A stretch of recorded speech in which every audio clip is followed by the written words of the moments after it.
जब भी घर की कंस्ट्रक्शन करवानी है, अगर आपको नॉलेज नहीं होगा तो आपका फालतू खर्चा होने ही वाला है, गारंटी है। 2 से 3 4 5 6 लाख रुपया एक्स्ट्रा लग जाता है लोगों का। किस वजह से? जब उनको आइडिया नहीं होता कि कंस्ट्रक्शन कैसे होने वाली है और फालतू खर्चे क्या होते हैं घर की कंस्ट्रक्शन में। तो आज की वीडियो में मैं आपको बताऊंगा, क्वालिटी से कोई कॉम्प्रोमाइज़ नहीं करना है। क्वालिटी घर की अच्छी से अच्छी रखनी है, फिर भी हम 3 से 4 लाख रुपए बचा सकते हैं। वो कैसे? बस ये 12 से 13 चीज़ें आपको ध्यान रखनी है जब भी घर की कंस्ट्रक्शन करवानी है। आपका सिंगल स्टोरी का घर है, ड्यूप्लेक्स है, बस ये चीज़ें ध्यान रखोगे, काफ़ी पैसा आपका बचेगा और घर स्ट्रॉन्ग का स्ट्रॉन्ग रहने वाला है। सबसे पहला काम आपको क्या करना है, जो आपका एरिया होता है, लगा लो आपके पास है 2000 स्क्वायर फीट या 2500 स्क्वायर फीट, जितना भी एरिया है, पूरे पे घर कभी मत बनाओ। घर किस तरीके से बनाओ कि आपका ड्यूप्लेक्स डबल बन जाए। मतलब अगर 2000 स्क्वायर फीट है तो 1000 से 1200 स्क्वायर फीट पे घर बनाओ, उसको डबल स्टोरी कर लो। उससे होगा क्या, जो आपकी फुटिंग का खर्चा रहता है, जो आपके प्लिंथ वीक का खर्चा रहता है, जो आपके एक्सकवेशन का खर्चा रहता है, वो कम हो जाता है। तो उससे आपके काफी पैसे बच जाते हैं। और लोगों के दिमाग में क्या है, जो आर्किटेक्ट है, इंजीनियर है, उनसे हमें प्लान, नक्शा, ड्राइंग, जो भी आप बोलते हो, वो नहीं बनाना चाहिए क्योंकि वो अच्छा नहीं देते हैं। लेकिन अगर मैं आपको एक चीज सुजेशन दूं, अगर आपको घर की कंस्ट्रक्शन में खर्चा बचाना है तो मोस्ट इंपॉर्टेंट पॉइंट ये है कि आपको सबसे पहले इंजीनियर, जहां स्ट्रक्चरल इंजीनियर, आर्किटेक्ट हायर करना ही करना है। देखो मैं समझाता हूं इसमें क्यों मैं बोल रहा हूं, मैं खुद इंजीनियर हूं इसलिए नहीं बोल रहा। अगर आप आर्किटेक्ट या स्ट्रक्चर इंजीनियर हायर करते हो, 25 से 30 हजार रुपया उसमें आपका लगता है। वो लेगा, जिसमें आपको स्ट्रक्चर की डिटेल भी देगा, स्टील की डिटेल देगा, साथ में आपको प्लान भी देगा और विजिट भी करेगा। 25 से 30 हजार लेगा, लेकिन 25 से 30 हजार देने के बाद आप 1 से 2 लाख रुपए बचाओगे। कैसे 1 से 2 लाख बचाओगे, मैं बताता हूं। देखो, जब आप किसी से प्लान या स्ट्रक्चर डिटेल लोगे, ऐसे तो आप क्या कर रहे हो, 9 इंच की दीवारें दे रहे हो हर जगह। मतलब जहां जरूरत है वहां भी दे रहे हो, जहां नहीं है वहां भी 9 इंच की दीवार दे रहे हो। जब वो डिजाइन करेगा, क्योंकि आपको वो कॉलम प्रोवाइड कर रहा है कि आपके घर में आप 2 स्टोरी का बना रहे हो, 1 स्टोरी का बना रहे हो, आपको कितने कॉलम की जरूरत है उतने कॉलम वो देगा। कॉन्ट्रैक्टर क्या होगा, पुराने घर से देख के आओगा कि 1000 स्क्वायर फीट में मैंने 10 कॉलम दिए थे, यहां मेरे को 10 कॉलम देने। इंजीनियर, आर्किटेक्ट ऐसा नहीं करेगा। अगर यहां 7 की जरूरत है वो 7 ही कॉलम देगा, अगर 10 की है 10 ही देगा। एक चीज ये हो गई।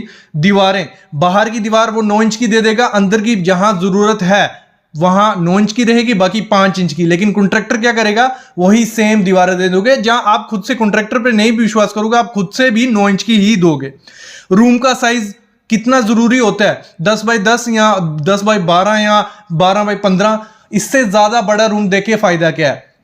तो वही चीज वो डिसाइड करता है कहां कितनी विंडोज आनी चाहिए, कितना डोर का साइज रहना चाहिए। जितनी बड़ी चीज होगी उतना ज्यादा खर्चा होता है, जो इंजीनियर आपके लिए पूरा डिसाइड कर देगा सिर्फ 25 से 30 हजार रुपए में। फिर आपकी जगह कहां कितनी जरूरत है, अगर 10 मरले का प्लॉट है, अगर मेरी एग्जांपल ले लो, तो आपको अगर 7 मरले पे घर बनाना है, मतलब अगर लगा लो 1000 स्क्वायर फीट है, अगर 500-600 स्क्वायर फीट में आपका सब कुछ सेट हो रहा है, तो बाकी जगह पे क्यों काम करना है? ये चीजें प्लान करता है पूरा कौन?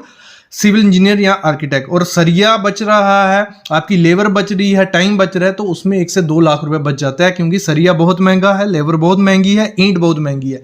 और जितना हो सके उतनी बालकनी कम दो, क्योंकि जो कॉन्ट्रैक्टर रेट बनाता है, जब आपकी स्लैब नापता है, वो साथ में आपके जो छज्जे निकले होते हैं उनको भी मेजर करता है। जितने ज्यादा छज्जे होंगे उतना ज्यादा खर्चा बढ़ेगा। तो बालकनी वगैरह जितनी ज्यादा कम होगी उतना बेस्ट है। सीधा स्लैब का एरिया नपवाओ और अपने पैसे बचाओ। बालकनी में ऐसे भी कोई बैठेगा नहीं, 2-3 फीट की जो बालकनी होगी वो ऐसे ही वेस्ट जाती है ना। आपको वो जो बारिश का पानी है उसको रोकती है ना कुछ, वो पैसा वेस्ट है। तो कभी भी जितनी कम बालकनी दे सको उतनी दो, क्योंकि रेट बचता है वहां पे।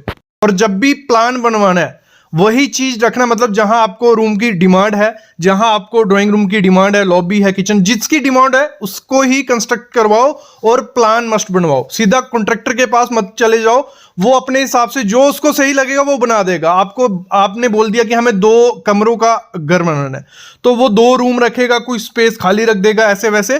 तो आपको प्लान मस्ट बनाना है। प्लान बनाने से क्या होता है, आपका काफी खर्चा बच जाता है, ये हमेशा याद रखना।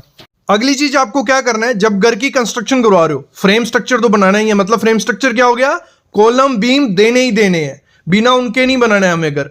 जब कॉलम बीम दे रहे हो तो आप अपने पूरे घर में 4 इंच की दीवार दे सकते हो, कोई जरूरत नहीं होती है, क्योंकि 9 इंच की दीवार वहां देनी होती है जहां कॉलम बीम हम नहीं दे रहे हैं। अब अगर 4 इंच की दीवार भी पूरे घर में देते हो तब भी आपका घर सिक्योरिटी के हिसाब से भी सेफ है, लोड के हिसाब से भी सेफ है, कभी वो गिरेगा नहीं, क्योंकि हमारा कॉलम और बीम वो लोड डिस्ट्रीब्यूशन का काम कर देंगे। जब प्लास्टर कर दोगे 4 इंच की दीवार पे दोनों तरफ से तो वो भी काफी ज्यादा स्ट्रांग बन जाती है, कोई हिलाने से जहां आराम से टूटेगी नहीं। तो ये चीज भी यहां भी आपके काफी पैसे बचते हैं। अभी तक हम लाख से 1.5 लाख रुपए बचा चुके हैं। अगला कहां खर्चा हमारा बचता है, जो सीमेंट हम यूज करते हैं अपनी घर की कंस्ट्रक्शन में। आजकल बेदर प्लस, रूफ प्लस, पता नहीं अलग अलग किस्म के सीमेंट आ गए हैं। हर बैग पे 30 से 40 रुपए एक्स्ट्रा लगता है, वो बैग लोगे आप। आपको क्या करना है, नॉर्मल सीमेंट अपने घर में यूज करना है। पीपीसी यूज कर लो, पोर्टलैंड पोज़लाना सीमेंट, किसी भी कंपनी का, अल्ट्राटेक का, जिसका भी, तो 390 या 400 का बैग आपको वो मिल जाएगा। जब वो 390 380 का बैग हमें मिल गया, हर बैग पे हम 30 से 40 रुपए बचा रहे हैं, तो हमारा काफी खर्चा, मतलब 30 से 40 हजार रुपए हमारा सीमेंट में बच जाता है। तो आपको नॉर्मल सीमेंट यूज करना है, ना वो स्ट्रेंथ कम होगी उससे, ना कुछ वाटरप्रूफिंग। जो वाटरप्रूफिंग वाले सीमेंट होते हैं बस ठीक है, कुछ हद तक ठीक है, ज्यादा वो भी सही नहीं है। आप नॉर्मल यूज करोगे वैसा ही आपको स्ट्रॉन्ग और वाटरप्रूफिंग मिल जाएगी। अगला जो स्टील आपको यूज करना है, ये टाटा, जिंदल, इन कंपनी के यूज, मतलब इनका रेट क्या 10 से 20 रुपए एक्स्ट्रा होता है जो नॉर्मल स्टील हमें मिलता है। अगर हम 1 से 2 स्टोरी का घर की कंस्ट्रक्शन कर रहे हैं तो हमें इतने ज्यादा जरूरत नहीं होती है कि आपको जो टाटा का या जिंदल का ही लेना है। आप कामधेनु का लो, सेकेंडरी स्टील होता है जो लोकल कंपनीज बनाती हैं, वो स्टील भी अच्छा है, वो क्वालिटी खराब नहीं है। बस उस पर आपको देख लेना है आईएस मार्क होना चाहिए, बस आईएस मार्क है तो वो स्टील भी आपके घर के लिए, कंस्ट्रक्शन के लिए अच्छा है, कभी वो खराब नहीं होगा ना फ्लॉप होगा। तो वो स्टील यूज करो, उसमें भी हमारा काफी पैसा बच जाता है। अगला पैसा हम बचाते हैं जब हम कॉन्ट्रैक्टर हायर करने जाते हैं। तो जो हमें हमारे नेबर ने दिखाया कॉन्ट्रैक्टर, ठीक है, पड़ोसी ने दिखाया कि ये कॉन्ट्रैक्टर से मैंने घर बनाया, लो जी इसको ले लो, पकड़ लो, जो रेट दे रहा है ले लो, जो काम उसका देखना कुछ नहीं। आपको क्या करना है, पहले 6 से 7 कॉन्ट्रैक्टर से मिलना है, उनके रेट लेने हैं कि क्या रेट ले रहे हैं, ठीक है। उनमें से सब कॉन्ट्रैक्टर का जो जब सबसे कम होगा, जहां अच्छा कॉन्ट्रैक्टर आपको लगेगा, उसका जाके काम देखना है। तो वहां आप 100 से 150 रुपया बचा सकते हो पर स्क्वायर फीट पे, 100 से 150 रुपया, क्योंकि 100-150 रुपया आगे पीछे रेट चलते ही कॉन्ट्रैक्टर के। 100-150 नहीं भी होगा, 50 रुपए आगे पीछे होंगे ही।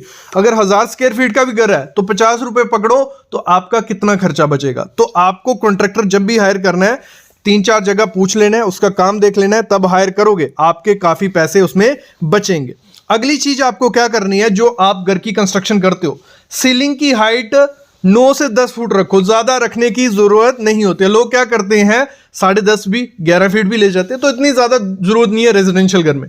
9 से 10 फुट रखोगे कोई दिक्कत नहीं है, पंखा लगाओ, कुछ भी कर लो, तब भी हाइट बहुत ज्यादा बच जाएगी। तो उसमें भी हमारा 10 से 15 हजार रुपये बच जाता है। अगर हम ज्यादा हाइट देते हैं उसमें हमारा प्लास्टर का खर्चा, ब्रिक का खर्चा, लेबर का खर्चा जाता ही जाता है।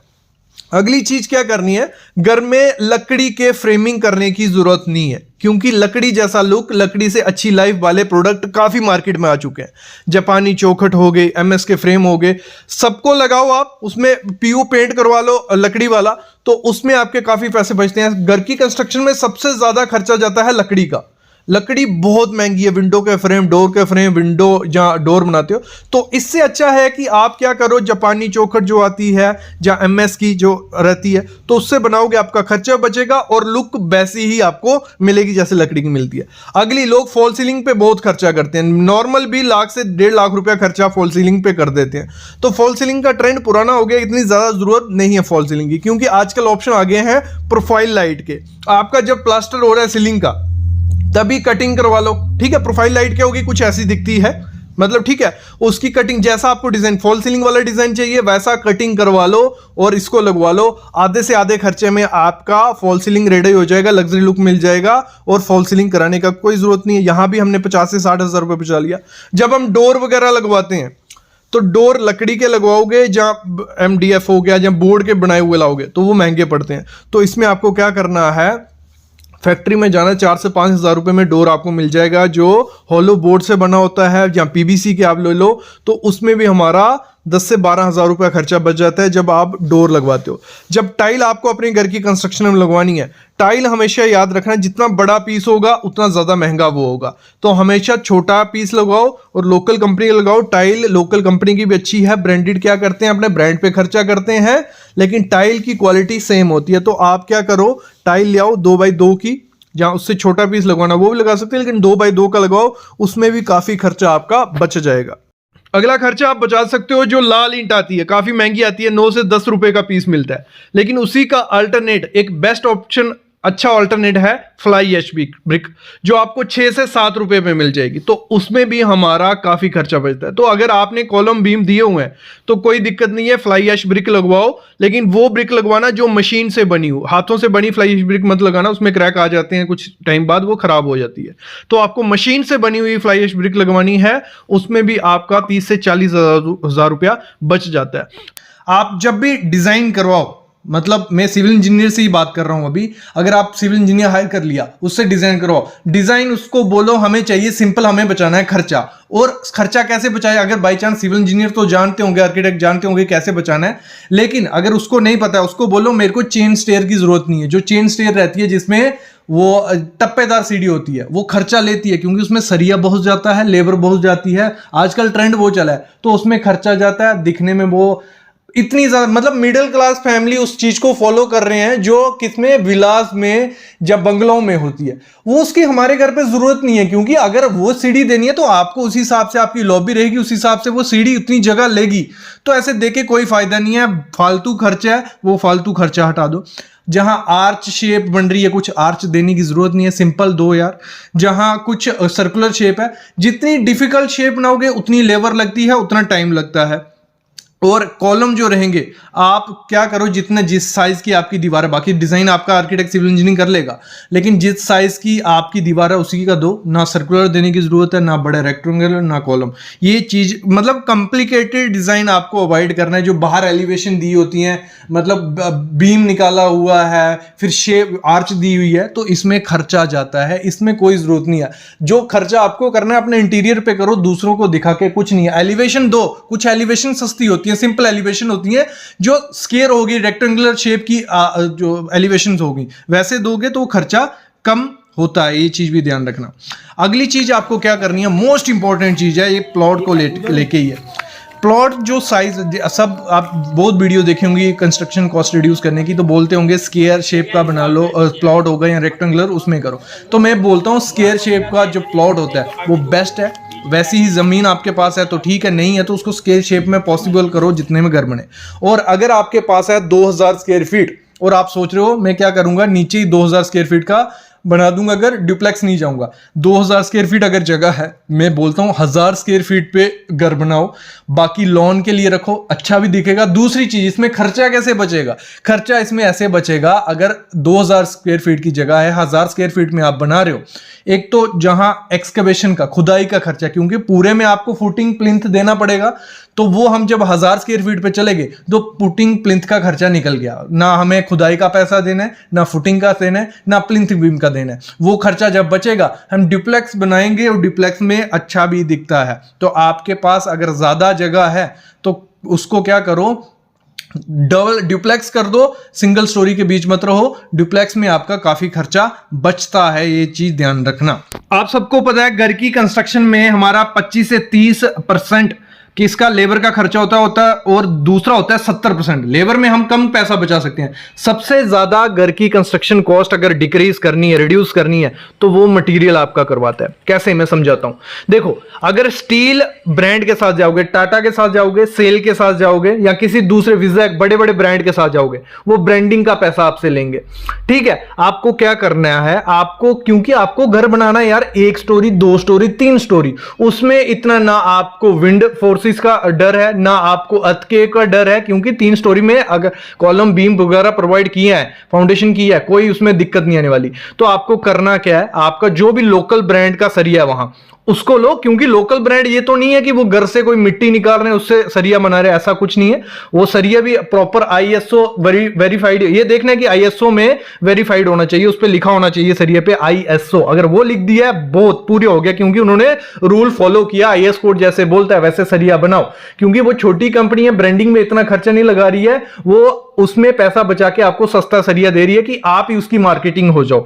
तो आपको क्या करना है, लोकल ब्रांड लेना है, बस उसमें यह ध्यान रखना है कि 500D हो, 500D है वो सरिया यूज करो, उसमें ही आपका 40 से 50 हजार बच जाएगा। अगर ब्रांडेड सरिया लोगे वो 40 से 50 हजार लगने वाला है, क्योंकि ब्रांडेड सरिया आपको मिलेगा 80-90 रुपए किलो, दूसरा सरिया आपको मिल जाएगा 60 से 70 रुपए किलो, तो बड़ा पैसा उसमें बचता है। अगला मटेरियल की अगर हम बात कर रहे हैं तो सीमेंट, उसमें सीमेंट भी बहुत रोल अदा करता है। अगर ओपीसी और पीपीसी सीमेंट दोनों में डिफरेंस बहुत ज्यादा है, लेकिन 10 रुपए 20 रुपए बचते हैं अगर आप अपने घर में पीपीसी सीमेंट यूज करते हो, पोर्टलैंड पोज़लाना सीमेंट, और वो सीमेंट में बोलता हूं ओपीसी से भी अच्छा है। तो आपको क्या करना है, जब सीमेंट लेने जाना है तो पीपीसी सीमेंट लो, भले प्लास्टर कराना है, कंक्रीट स्लैब करानी है, फुटिंग करनी है, पीपीसी सीमेंट लो, पोर्टलैंड पोज़लाना सीमेंट, और उसको बल्क में उठाओ। बल्क में इन द सेंस अगर 1000 स्क्वायर फीट का घर है, आपको पता है 300-400 बैग हमारे लगने वाले हैं, तो आप क्या करो, उस बंदे को पहले ही पैसे दे दो, भाई ये रहे 500 बैग के हमारे पैसे, भले मैं अभी 100 बैग लेके जा रहा हूं, लेकिन 500 बैग मैं इसी रेट में लेके जाऊंगा, क्योंकि मैं तेरे को पैसे दे रहा हूं भाई पूरे, ठीक है। और एक साथ बल्क में ले आओगे तो 3 महीने के बाद थोड़ा सीमेंट खराब होने लग पड़ता है, तो आपको थोड़ा थोड़ा लाना है। 200 बैग उससे ले आओ, उससे कंस्ट्रक्शन करवा लो, फिर 200 लगाओ, फिर 100 ले आओ, मतलब एक साथ बल्क में क्वांटिटी उठाओगे तो आपका सीमेंट आपको 10 से 20 रुपए सस्ता पड़ता है, और पीपीसी ऐसे भी सस्ता है, तो 20 से 30 रुपए हो गए। और अगर जहां हमारे 500 बैग लगने वाले हैं तो वहां आपका बहुत पैसा बच रहा है, देख रहे हो ना, 20 से 30 हजार रुपए वहां बच रहा है। सैंड की अगर बात करें, मटेरियल की बात हो रही है, तो सैंड आपको क्या करनी है, लोकल रिवर की जो सैंड है वो कॉस्टली होती है, अच्छी सैंड होती है, वो आपको प्लास्टर के लिए यूज करनी है। एम सैंड जो होती है, जो क्रशर से सैंड आती है, वो जो आर्टिफिशियल बनती है, वो एम सैंड उसे बोलते हैं हम, वो आप कंक्रीट में यूज करो। कंक्रीट में यूज करोगे कोई दिक्कत उसमें नहीं आएगी। फिर टाइल अगर आपके अपने घर में लगानी है, क्योंकि फिनिशिंग में खर्चा होता है, अगर नॉन ब्रांडेड टाइल लगाओगे तो वो आपको 10 से 20 रुपया पर स्क्वायर फीट सस्ती मिलेगी। कजारिया की लोगे वो 50 रुपए पर स्क्वायर फीट मिलेगी, अगर लोकल कोई ब्रांड पकड़ते हो वो आपको 40 रुपए पर स्क्वायर फीट मिलेगा, तो वहां खर्चा बच जाएगा। और जब टाइल लगवा रहे होंगे तो पूरे घर में सेम टाइल लगवाना, अलग अलग कलर की टाइल लगाओगे, वो खर्चा 20 से 30 हजार रुपए बढ़ जाएगा। एक सिंपल एक जैसा सबके लिए, पूरे घर के लिए टाइल लो, वो अच्छी भी दिखती है, कोई दिक्कत उसमें नहीं रहती है। फिर जब विंडो लगवाने जाओगे, विंडो आपको क्या करना है, या तो पीवीसी की लगवाओ या एल्युमिनियम की लगवाओ, दोनों बहुत अच्छी दिखती हैं, बहुत सारे कलर मिलते हैं, ब्रांडेड, मतलब हर चीज उसमें है, और वुड से सस्ती है लगाना, उसका लेबर कॉस्ट सस्ता पड़ता है, बहुत ज्यादा सस्ती पड़ती है। लकड़ी की तरफ, एमएस की तरफ मत भागो, बहुत खर्चा बढ़ता है। आप क्या करो, एल्युमिनियम या पीवीसी की यूज करो, बहुत अच्छी है। वैसे ही इसमें डोर जब लगाओगे वो भी पीवीसी के यूज करो, आपके किचन हो गए, आपके बाथरूम हो गए, वहां पीवीसी के मेन डोर रेडीमेड बना के लगवाओ बोर्ड का, वो 7 से 8 हजार रुपए में मिल जाएगा। घर पे बनाओगे, लकड़ी लोगे, वो बहुत कॉस्टली पड़ता है। 1-2 डोर रखो जो आप लकड़ी का बनाओ, मतलब वो भी रेडीमेड लो, बड़े बोर्ड का बना हुआ, लेकिन बाकी आपको पीवीसी या एल्युमिनियम के लगाना है। जब पेंट और पुट्टी की बात आती है, तो पेंट और पुट्टी में कैसे पैसा आप बचाओगे, आपको क्या करना है, पेंट पुट्टी में, पुट्टी मरवानी है मरवाओ, कोई दिक्कत नहीं है, पुट्टी का एक कोट बनवा लो, उसके ऊपर प्राइमर लगवा लो, तो आपका उसमें भी खर्चा बच जाएगा। अगली बेसिक चीज है, आपको अपने घर की हाइट उतनी रखनी है जितनी जरूरत है। 9 से 10 फुट रखो, बहुत है, कुछ दिक्कत उसमें नहीं है। आप 9 फुट भी रख सकते हो, एक ईंट भी अगर बढ़ाओगे तो गिनो कितनी ज्यादा ईंटें लगेंगी, तो वो पैसा भी हमारा बचता है। फिर बहुत इंपॉर्टेंट चीज है, कॉन्ट्रैक्टर को जब भी हायर करना है, आपको कौन सा कॉन्ट्रैक्टर हायर करना है, लेबर कॉन्ट्रैक्टर, मतलब लेबर उसकी होगी, मटेरियल आपका होगा। जब ये करोगे आपका 100 से 200 रुपया पर स्क्वायर फीट बचता है, मतलब 2 से 3, मतलब पकड़ के रखो 1 से 2 लाख रुपए सीधा सीधा बच जाएगा अगर आप क्या करोगे, लेबर कॉन्ट्रैक्टर हायर करोगे। विद मटेरियल अगर कॉन्ट्रैक्टर हायर कर रहे हो तो उसमें आपको पकड़ लो 2 से 3 लाख रुपया एक्स्ट्रा लगेगा घर बनाने में, जो नॉर्मल लगता है। और इस समय लेबर रेट आपको पता है क्या चल रहा है, अगर सिर्फ लेबर वो आदमी दे, लेबर दूसरे की रहेगी, मटेरियल आप लाओगे, 180 से 210 रुपए पर स्क्वायर फीट इस समय चल रहा है रेट। तो उससे होगा क्या, उससे आपको इंजीनियर से नपवा लेना है आपकी स्लैब कितनी होने वाली है, उस हिसाब से पहले ही रेट फिक्स हो जाएगा कि इसका 2 से 3 लाख रुपए बनेगा लेबर का, बाकी मटेरियल आप लाके दो खुद पे। बस आपको जब लेबर कॉन्ट्रैक्टर हायर करो तो क्वालिटी पे ध्यान रखना, यहां भी 1 से 2 लाख रुपए आपका बच रहा है। और एग्रीमेंट जरूर कर लेना जब भी लेबर कॉन्ट्रैक्टर लो, नहीं तो बीच में वो घूम जाते हैं, यही चीज ध्यान रखना। देखो, और घर की कंस्ट्रक्शन में अगर कॉस्ट डिक्रीज करनी है तो आप क्या करो, जैसे मैंने कहा डुप्लेक्स बना रहे हो, पहली स्टोरी, नीचे वाली स्टोरी में लाल ईंट यूज करनी है, क्ले ब्रिक जिसे हम बोलते हैं, वो कर लो, कोई दिक्कत नहीं है। लेकिन दूसरी स्टोरी में क्या करो, डुप्लेक्स में ही दूसरी स्टोरी में डबल एसी ब्लॉक यूज करो। एक तो लोड कम होगा, सरिया कम लगेगा। जब लोड कम है, नीचे कॉलम इंजीनियर आपको अच्छे से डिजाइन करके देगा, क्योंकि ऊपर लोड कम होने वाला है। एक सरिया हमारा बचा। दूसरा, डबल एसी ब्लॉक में लेबर लगान, जब लेबर करती है, उसको जो लगवाती है, वॉल बनाती है, वहां हमारी लेबर कम लगती है एज कंपेयर टू जब ब्रिक की बॉल बनाई जाती है, तो लेबर भी कम लग रही है। प्लास्टर की थिकनेस कम होती है, क्योंकि प्लेन सरफेस होता है, उधर अगर आप 6 से 7 mm प्लास्टर भी चढ़ाओगे तो कोई दिक्कत नहीं आएगी।